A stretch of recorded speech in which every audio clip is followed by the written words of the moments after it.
Hello and welcome to the final instalment of Trans for Doctors. In this epic saga we've just been through, I just wanted to talk a few things about the future of trans people in Britain and a few of my personal thoughts as well. Now, a few things, for example, trans rights currently are under threat. You have Roe vs. Wade, for example, in America, has shown that existing protections for people who are vulnerable can be removed at a moment's notice. It doesn't matter if you agree with it or not, it's just showing that it can be done overnight, basically. But it's a concerning trend.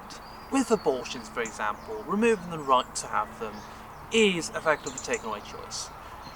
Removing the protections in America for healthcare, for trans and even gay people in some areas is a concerning lack of choice. It's a dark hour, really. But we've seen this before. For example, with gay rights, you've had bathroom debates, whether they should marry, whether they're paedophiles. You know, that's all happening to us, which is great. But we've seen this before, and we've beaten it. Things did not come to fruition. There is, I think in my opinion, also a vocal minority who does not want us to have rights, simply. It's because they can exercise power and control over us, and they can effectively abuse us in this regard. Many people who are not trans are talking about trans issues, leaving us out of the conversation, and they're talking about this in bad faith, really. Please, please, please use your voice as a medical professional for good, and also make it heard.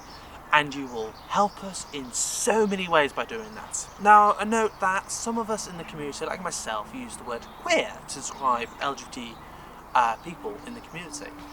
That's fine. It has been historically a slur, which we've claimed. I think it's a brilliant word, but please just ask the person whether they're comfortable with you using it, because, especially if you're not part of the community, because it has been a slur. But if a person does approve of it, of you using it, well, that's great, because that would mean that you're effectively even more of an ally. Just educate yourself on it and then you'll be fine, honestly. In the end, all that trans and non-binary counters are is just being honest. It's about, if you have a lack of skill treating trans people, well, say that. Say you have a lack of skill, but you say you're going to try and be genuine. That's all that we ask for.